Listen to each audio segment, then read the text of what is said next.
Mesdames et messieurs, bonsoir. Une nouvelle rencontre entre l'Afrique et l'Égypte, spécialement d'Alexandrie.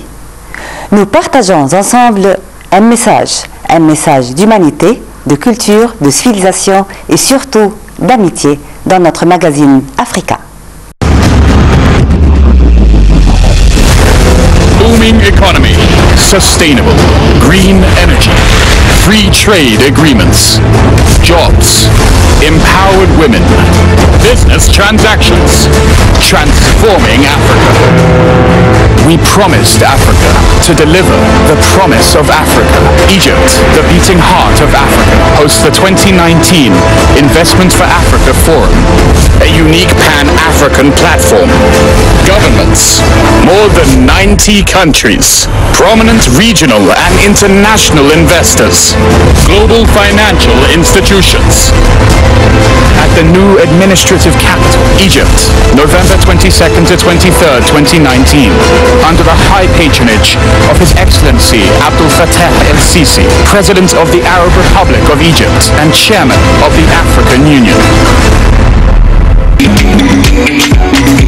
Sous les auspices du président Abdel Fattah el-Sisi, le ministère de l'Investissement et de la Coopération internationale, du concert avec les ministères respectifs des Affaires étrangères et du Commerce, ont organisé le 22 et 23 novembre 2019 dans la nouvelle capitale administrative, le Forum Afrique 2019, tenu sous le thème de Investir pour l'Afrique.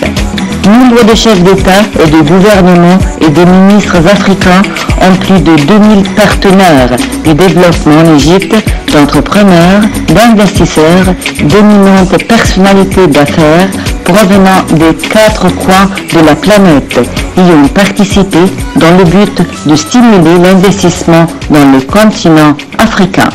ترحبوا تنبو من جامبيا حسن فلتأتي ومن غانا هناك دلا من المغرب رحبوا بمدي ومن مصر معنا أمين.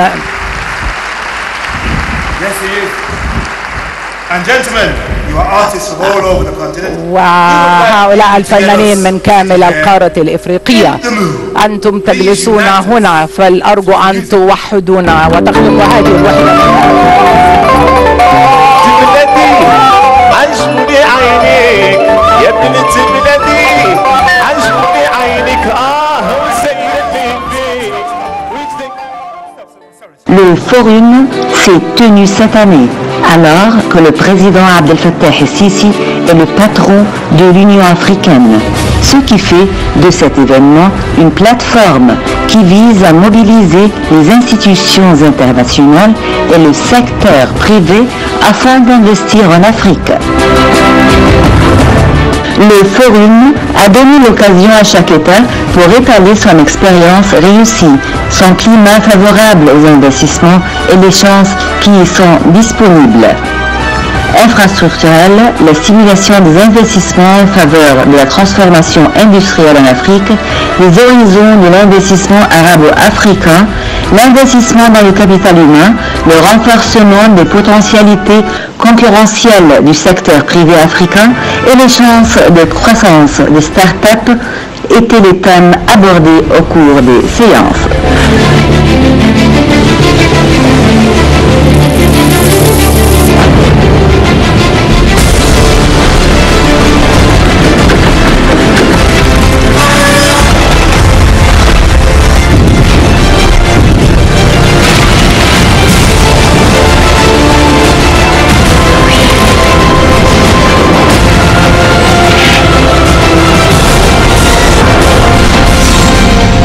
Africa, the land of beauty, inspiration, unlimited resources, and abundant opportunities.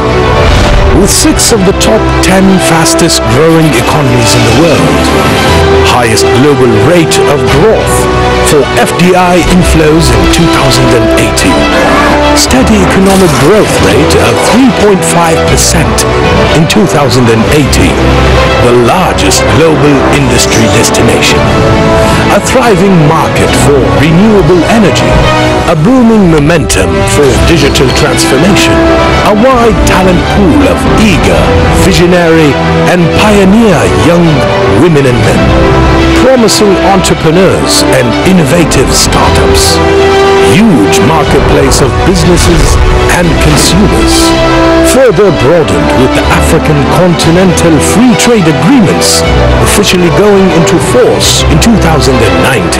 The prospects for an integrated Africa are encouraging, with a market of more than 1.2 billion people and a GDP of more than $3 trillion.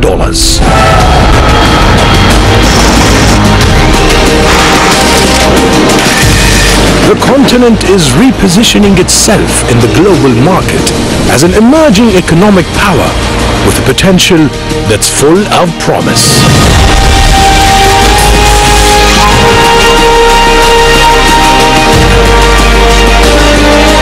In 2019, President Abdel Fattah el-Sisi, President of Egypt and the Chairman of the African Union, together with all African leaders, put forth a grand vision for our continent with a shared aspiration and a common goal, providing a commitment at the highest political level to strengthen economic ties through investments and commercial activities, enhancing integration through infrastructure mega projects like the 10,300 kilometers Cairo-Cape Town freeway, connecting 9 African countries from the north to the south of the continent, boosting prosperity and improving the quality of life for all African peoples.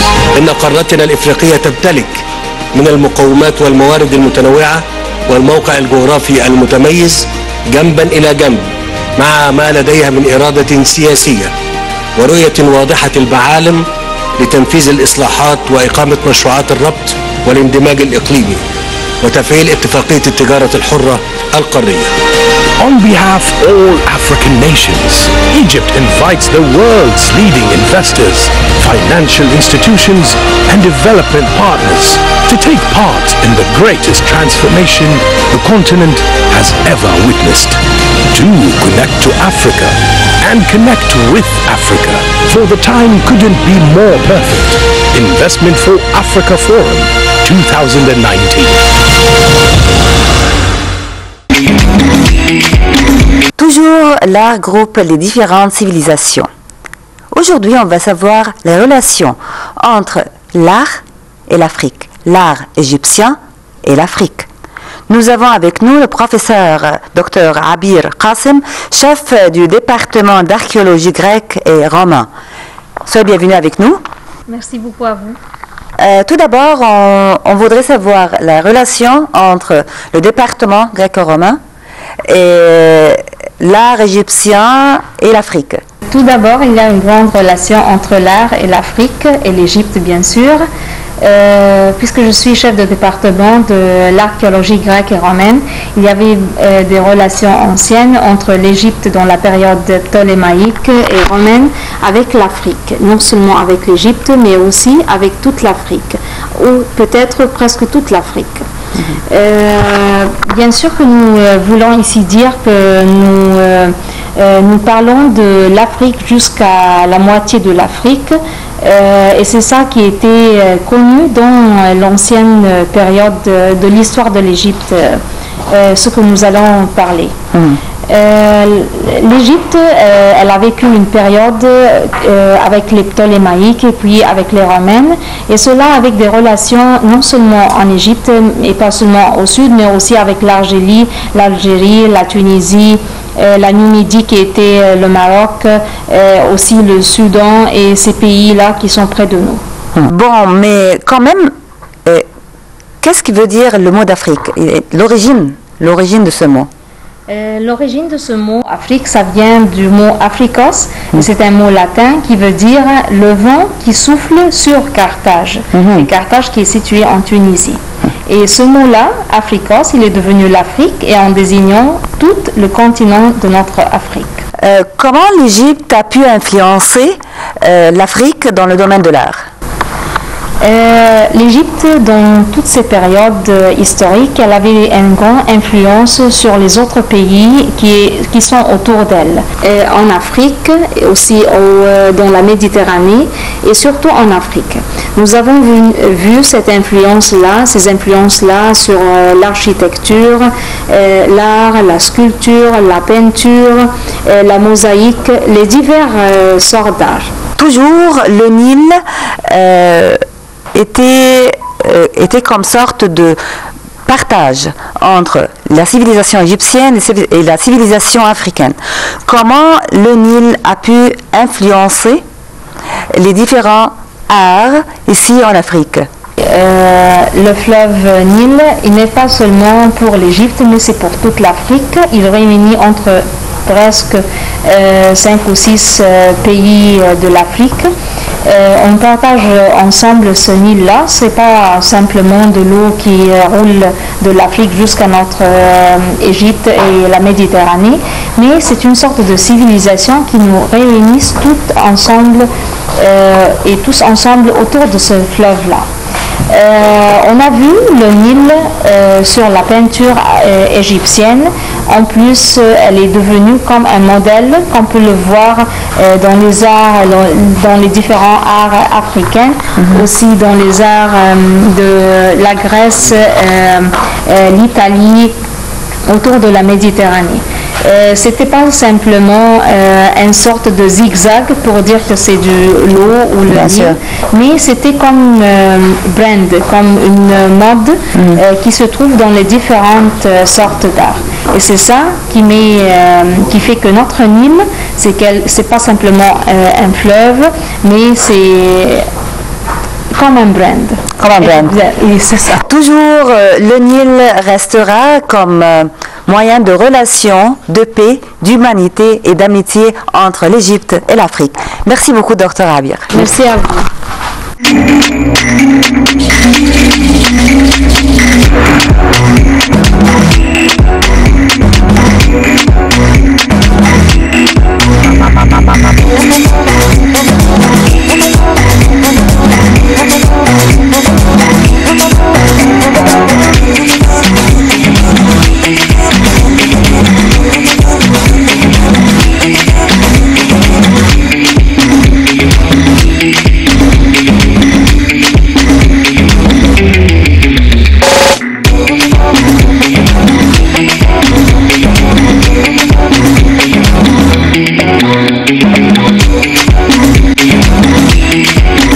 Le Nil égale la vie. Le Nil égale l'amitié. Le Nil égale une grande civilisation. Relation depuis longtemps entre le Nil, égyptien et l'Afrique. Bonjour à toutes et à tous. Aujourd'hui, partons du côté de l'Égypte. Parlons fleuve et irrigation. Parlons du Nil. Le Nil est un fleuve en Afrique. Avec une longueur d'environ 6700 km, c'est avec le fleuve Amazon le plus long fleuve du monde. En fait, la question pour savoir lequel de ces deux fleuves est le plus long est un débat depuis plus d'1 siècle. Prenons par exemple les mesures écrites dans les différents dictionnaires. Dans le dictionnaire Hachette, voici les mesures du Nil et de l'Amazon. Dans le dictionnaire Larousse et dans le Robert encyclopédique. On peut remarquer que chez Hachette, le Nil est bien plus long. Larousse nous dit qu'ils ont la même longueur, et le Robert a écrit que c'est l'Amazon le plus long. Alors en réalité, les différentes mesures ne sont pas de simples erreurs de mesure, mais à cause de problèmes bien précis. Pour le Nil, la question se pose sur quelle branche du delta devons-nous mesurer? Eh bien oui, car si on prend la branche principale, celui de Rosette, de 230 km, et celui le plus court, la branche de Aboukir, qui elle n'en fait que 213, et la branche de Pélouse, qui en fait 250. Si on mélange tout cela avec le fait que le Nil prend ses sources au Rwanda, et que dans cette région-là on ne sait pas très bien les mesurer, de l'autre côté, pour l'Amazon, les mesures diffèrent selon où l'on considère la séparation entre le fleuve et l'océan. Le Nil, pourtant très long, n'a pas un bassin hydrographique très grand. Il couvre 3 254 555 km², à peu près 10% de la superficie de l'Afrique.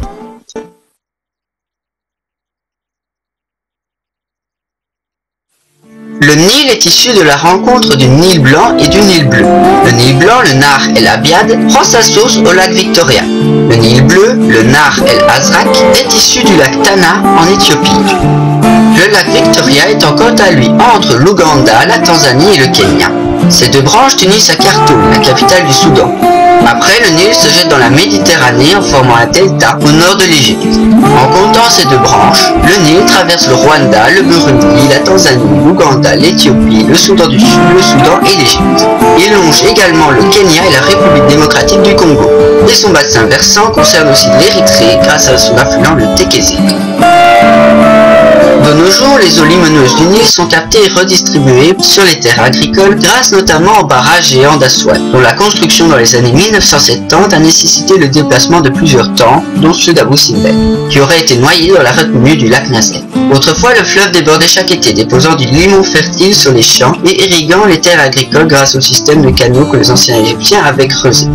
Tandis que la plupart des Égyptiens vivent toujours dans la vallée du Nil, la construction du haut barrage d'Aswan pour fournir de l'hydroélectricité à presque tout le pays a mis fin en aval au renouvellement du limon fertile des crues de l'été en stabilisant son débit. Le Nil a comme particularité que son dernier affluent le rejoint à mi-chemin de la mer. Après cette dernière confluence, le débit du Nil diminue en raison de l'évaporation très importante lors de la traversée du Sahara. La source officielle du Nil est la forêt de Nyungwe au Rwanda. 90% de l'eau et 96% des sédiments transportés par le Nil proviennent de l'Éthiopie. Mais cet écoulement se produit seulement en été, quand les grandes pluies tombent sur le plateau éthiopien. Le reste de l'année, les grands fleuves drainant l'Éthiopie vers le Nil coulent faiblement. En effet, le Nil bleu excède souvent 5663 m3 par seconde fin août, multiplication par 50 au début normal. Les pays traversés par le Nil, notamment le Soudan et l'Égypte, sont des pays désertiques. Pour survivre, chacun doit dériver certaines parties du Nil pour irriguer leurs champs. Il est donc conclu en 1959 que sur les 84 milliards de mètres cubes par an, 66% peuvent être utilisés par l'Égypte, pour seulement 22% pour le Soudan. L'accord ne précise rien pour les 9 autres pays qui sont traversés par le Nil. Sans oublier qu'il est estimé que sur le total de sa traversée du Sahara, 12% de l'eau du Nil s'évapore. Ce qui fait que le Nil est plus faible. Fin de notre émission, on va vous rencontrer la semaine prochaine avec le magazine africain, même heure, mardi prochain.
Thank you.